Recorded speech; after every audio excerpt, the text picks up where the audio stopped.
Philippians 3:12 through 14.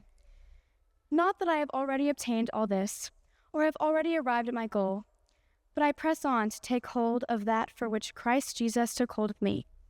Brothers and sisters, I do not consider myself yet to have taken hold of it, but one thing I do, forgetting what is behind and straining toward what is ahead.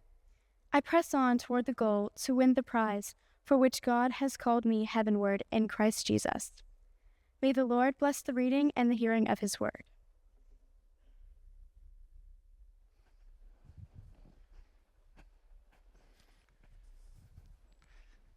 Thanks, Hanley.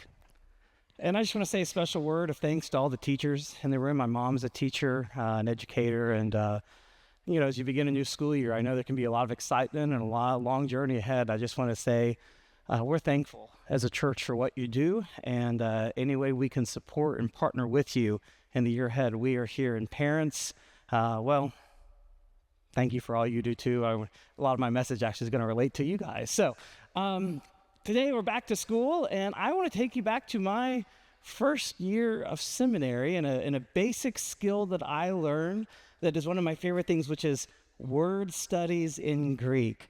And some of you love this, some of you groan, but we're going to have some fun this morning with Greek. So we're going to dive into the passage, and there's just 3 words that I want you to learn today, and because I just think they impact our understanding of those few verses that Hanley just read. So the first one is teleos. Everyone say that with me. Teleos. It literally means to make perfect, but you can see the translators have slightly doubted. So when I was in high school in youth group, we memorized Bible verses, and I memorized this verses, not that I've already obtained this or have already been made perfect. That's the way old English Bibles kind of translated, but newer translations kind of help us a little bit and say, not that I've already obtained all this or have already reached the goal. Because teleos doesn't mean to be made perfect like the way we think about someone as perfect, without any flaws, never messing up at all. That's not teleos. Teleos means to be made complete.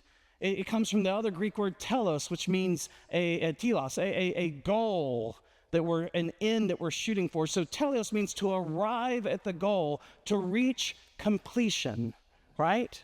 And often it was used in relationship to school, that there was a master, a teacher, someone who had mastered all of the information and could instruct others in that. And then there was the apprentice, the student, who had not yet, teleos, had not yet arrived. And this is what is interesting to me, is the Apostle Paul is writing to the church. And even though he's taking the position of apostle and teacher and teaching them, when he talks about his own faith, he says, not that I am the master, not that I've already arrived, not that I've mastered all this. I am still a work in progress. Isn't that fun? Isn't that important for us all to remember that we are all works in progress? None of us has arrived. Years ago, I think 2005, Carol Dweck published a book. She was a psychologist who set out to study, what were the secrets of success? Like what were the common denominators of those who were high achievers who did great things in the world compared to those who may have had the same gifts or the same opportunities, but maybe hadn't achieved as much? What set them apart? And she ended up kind of condensing it all down into what she called the difference was their mindset. And in her book, Mindset, she describes 2 different mindsets that people can have, either a fixed mindset or a growth mindset. A fixed mindset says, the intelligence you have, the abilities you have, your aptitude, your athleticism, it is a given. Some people are smart, some people are not. Some people are athletic, some people are not, right? That's a fixed mindset. A growth mindset says all those qualities are not, in fact, fixed, given to us, but the things in which we grow and develop. So someone with a fixed mindset say failure is the limit of my abilities. A growth mindset might say failure is an opportunity to grow. A fixed mindset may say I'm either good or I'm not. A growth mindset would say, well, I can learn to do anything I want. And you can kind of read through all the differences between them. One of the things that Dweck said about the fixed mindset is that they often have a prove-it mentality.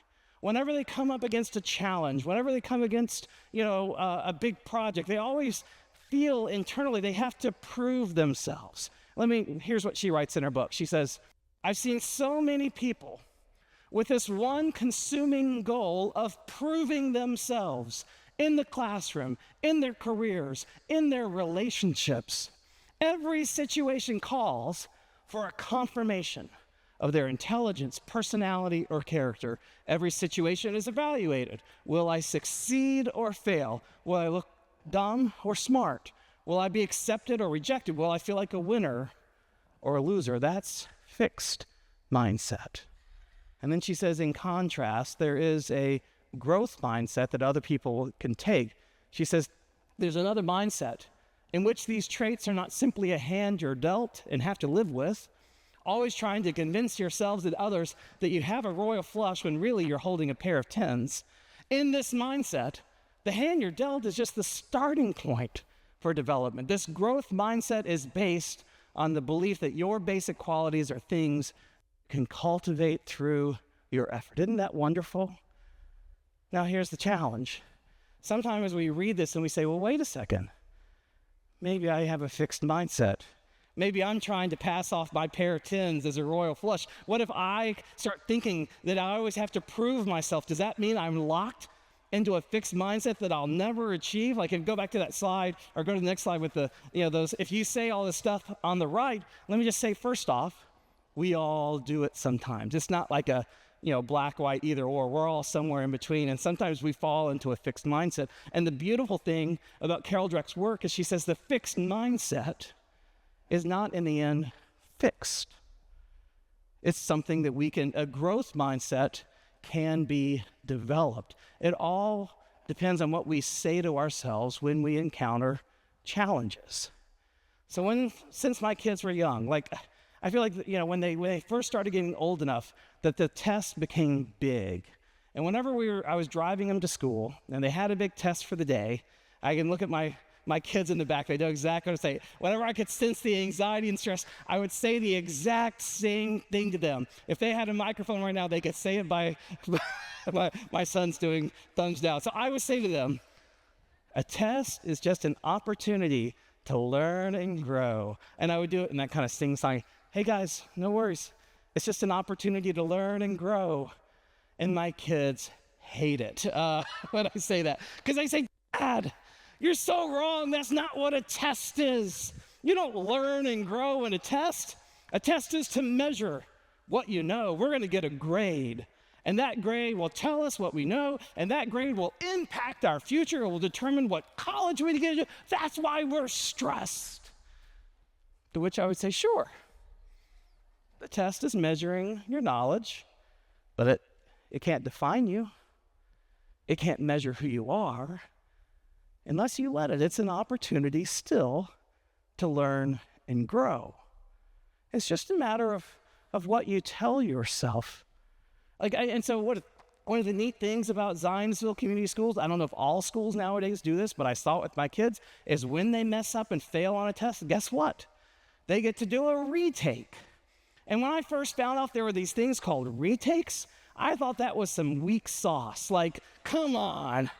I didn't get to do retakes when I was a kid. I got my grade and I liked it, we didn't do retakes. But I've actually come to see the value and the growth of it because the teachers really are embracing this. It's not about measuring, but it's giving opportunities for kids to learn and grow, to develop mastery over the material. In her book, Mindset, Carol Dweck actually talks about a school system in Chicago, and I found this fascinating, that they don't give failing grades. They don't designate anyone with F.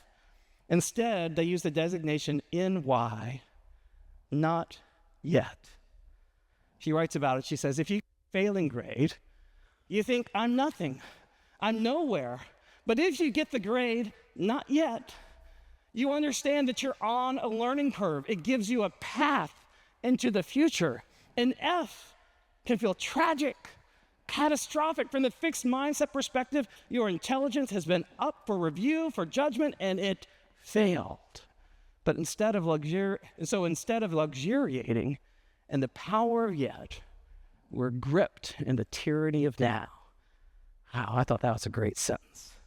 How many of us sometimes we get gripped in the tyranny of now instead of recognizing the possibility and the power of not yet? We are all works in progress. Now, the Apostle Paul, for much of his Christian life, he was gripped in the tyranny of now. He had a prove-it mentality when it came to his faith. That's what he began this chapter of Philippians writing about. He says, if anyone thinks they have reason to boast about their faith, let me tell you, I got more. I was perfect when it came to the law. I was zealous even to the point of persecuting the church. No one could top me. I was perfect. And yet, I was far from God. And he goes on to say all those things that I thought were so valuable, that prove it spirituality, I now consider it trash. Loss. Lost, rubbish. The Greek word there is skubala. That's not one of the three words, but that's a fun word. Everyone say skubala. You just said excrement in Greek. That's what Paul says. All that stuff, it means nothing, less than nothing, compared to the surpassing worth of knowing Jesus Christ.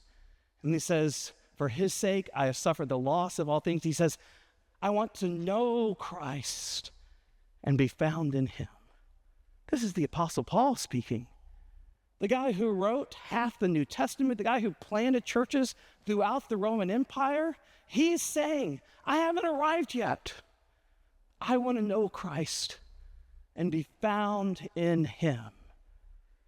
It's a work in progress. We're always straining toward. Okay, that's word number one, teleos. Having been made perfect or complete. Next word I want you to know in Greek, katalambano. Everyone say that. Katalambano means to grasp, to take hold of something, right? So you see it here. Not that I've already obtained all this or have already teleos reached the goal, but I press on to katalambano, that for which Christ has katalambano me. Now, this word katalambano, it has a range of meanings in the New Testament. I just want to kind of give you a sense of this. One, it can mean like to obtain, to win a prize. So in Romans 9, or that should be 1 Corinthians 9:24. Don't you know that in the race all the runners run, but only one wins, receives the prize, takes hold of the gold medal? Then, okay, it can also mean like not just to win, but it can also mean to grasp, to understand or comprehend something. So Peter, when he goes to Cornelius, he has this vision. 3 times God repeats the vision to make sure he gets the lesson. And then he says, when he begins speaking to Cornelius and all the Gentiles, he says, I truly understand, I katalambano, I grasp it, that God shows no partiality among people. So katalambano can also be like a lesson you learn, like when you, as a student, take hold of something, make it your own so it can't be taken from you again. And then sometimes katalambano means to be seized or grabbed. Like the woman who was caught and dragged before Jesus for committing adultery. It says, teacher, this woman was katalambano. She was caught this morning in the act of adultery. So it can be a physical seizure that takes place. Here's my point in kind of breaking these down. Is when Paul is talking about katalambano, he likes this word. He repeats it 3 times in one sentence. Not that I've already obtained all this or already been made perfect, but I katalambano, I press on to make it to take hold of that for which Christ has taken hold of me. See, Paul had the experience that he was on his way to Damascus. He was a persecutor of the church. He was zealous for the law. And on his way, Christ katalambanoed him, grabbed him, seized him, overcame his self-righteousness, his resistance, and said, I have a purpose and a plan for you. You're going to be my witness to the nations. You're going to be the poster child for what I can do with others. And so Paul, when he's writing to the Philippians, he's not just saying, that I wish I had more knowledge and experience, that I'm still learning. He's also saying I'm still fulfilling the purpose for which Christ seized me. I'm still reaching for the prize, to goal, to complete what God began. I mean, he wrote in the first chapter of the Philippians, he says, I'm ready to go home. And Philippians 1:21 says, for to me, to live as Christ, is to die as gain. This is the Message translation. It messes it up in a lot of ways. I know a lot of people don't like, but I love the second part of this. He says, the desire to be with Christ is powerful. Some days I can think of nothing better. But as long as I'm alive in this body, there's good work for me to do. That was Paul's conviction. As long as he was alive, there was work for him to do. As long as he drew breath, that breath was there for him to proclaim the goodness of God, because he was seized by something powerful that wouldn't let go of him. So we press on to take hold of the prize because Christ has taken hold of us. We were the prize for which Christ suffered and endured the cross to take hold of our lives so that we might become something more. That's kata lambano. And then the third word is the best of all. Say this with me. Epektinominos. Try that. Okay, come on. Okay, 3 times fast. Epektinominos, epektinominos, epektinominos. Okay, you're the else there. And this is a neat word. It's kind of a pairing of 2 words. The previous word, forgetting. So he says, beloved, I don't consider I've taken hold of this. I haven't katalambanoed it. But one thing I do, forgetting, and this is epilethanominos, forgetting epilethanominos, what came before, or what lies behind, and straining forward, epektinominos, to what lies ahead. Now, I mentioned earlier that katalambano can have a race overtones to win the prize. Well, epektinominos is a very particular word. It refers to that moment in any athletic race where the runner is straining forward to the finish line. And we've seen this on display the last 2 weeks, haven't we? Anyone who watched the Olympics, like how many of you watched the swimming, right? And there's always that stretch that happens right at the end of the pool where they're stretching out with all their being. Or if you watched weightlifting and you saw that lift and that last push to get those weights up. Or bicycling or shot putting, the screams. It was awesome. We saw again and again and again and again epektinominos happening. Perhaps my favorite example was the men's 100. How many of you watched that race with Noah Lyles, right? The world's fastest man. Such a close race. So close, in fact, that the announcer proclaimed the victory for the Jamaican runner, because it sure looked to the naked eye like he had won. Closest race in history. It came down to thousandths of a second. And only the photo finish revealed that Noah Lyles was slightly in the front. And what put him in front? The epektinominos. Him stretching his chest forward at that last second. And of course, it's not just that last stretch. But for any Olympic athlete, it's all the stretching, all the pushing through injuries, all the training, the pushing past limits, all of that which comes before, crystallized in that final moment of stretching. And Paul says, this is what it's like. One thing I do, I leave what is behind, and I epektinominos, I strain with everything I have for the prize for which Christ has called me heavenward. Now, there's a difficult truth in this, that if we're straining forward with all we have, there are some things we have to let go, forgetting what is behind. And I want to be clear that when I say forgetting what is behind, I'm not saying we forget the people who are behind. No, they're still cheering us on. And we don't forget the memories of God's love and care and provision. That's what sustains us. We don't forget the hard-won wisdom, the difficult lessons, the pain that it took. No, we don't forget all that. But what we do leave behind is anything that keeps us stuck in quicksand. You know what I'm talking about? When you want to move forward, but you can't. We have to leave those things behind. If we're stuck in fear, let go of it. If we're stuck in hurt or enmity, distrust, let go of it. If we're stuck, we have to let go so that we can move forward to the prize for which Christ has called us heavenward. And sometimes we have to let go of our pride, our sense of having arrived, our prove-it mentality. Whatever keeps us stuck, we forget it so that we can strain towards that goal for which Christ has called us heavenward. Going back to the Olympics for just a moment, if you watch the track and field competitions, after everyone who won gold, what did they do?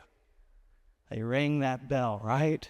If you saw it, just the joy and excitement that every single one who won the gold, the joy they had ringing that bell. Now, I didn't know what this was. I was like, is this an Olympic tradition I've never seen before? No, it was particular to the France Olympics. This is one of the bells that's going to go up in the Notre Dame tower, bell tower. And I thought, how cool is that all those Olympic athletes got to ring that bell? And when I couldn't help it when I saw the, athletes ringing the bell, I did think of people I've known who've gone through chemotherapy, and you guys are familiar with this tradition. When they finish their treatment, what do? They ring a bell because they've completed, they've arrived, they fought the good fight. And that's what we do.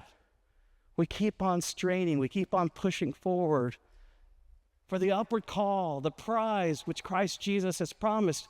And Paul later on, writing to his Timothy, says, I have fought the good fight, I have finished the race, I have kept the faith. Now there is in store for me the crown of righteousness which the judge, or the righteous judge, will award to me on that day. There is a prize set before each of us.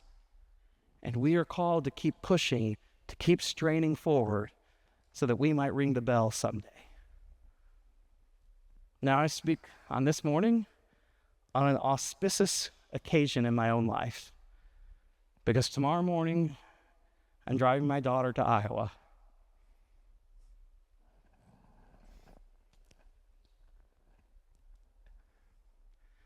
And I can't say I've arrived, because the journey I know continues. And many of you are parents, you know what this is like. Some of you have already done this drop off. Some of you, it's just on the horizon. Some of you, all the littles who are up here with Tracy, I got to tell you, it goes by like that. May not feel like it at the time, but it does when you look back on it. And so this race analogy has been sticking with me. And maybe you can see now, I haven't been preaching to you, I've been preaching to my daughter and to her friends and my son and his friends and all the students in our schools and our church that are going off to school, and all of our parents. Because I do feel like we're passing on that baton, taking all that we have wanted them to learn, that I've wanted her to know, and giving it and placing it in her hand, saying, it's your race now. Go. And I'm so thankful. I need to say this, I'm so thankful to you as a church and to St. Luke's before, because these have been wonderful churches in which to raise our children, and they're so blessed by Sunday school and vacation Bible school and youth group and mission trips and the relationships and the experiences and the faith that they have learned in all these places. I'm so thankful for it. But as I place it on in my daughter's hands, I can't look at you, Margaret. I just want you to know, you got this. You're a work in progress, but that's a good thing. I am so excited to see who you're going to become. Keep going, because God has you. Take hold of that for which He has taken hold of you. Live into the purpose for which you are created. And no matter what, God has you. Okay. And I'm confident that He who began a good work in you will bring it to completion in the day of Jesus Christ. And that's true. for all of us. Praise be to God.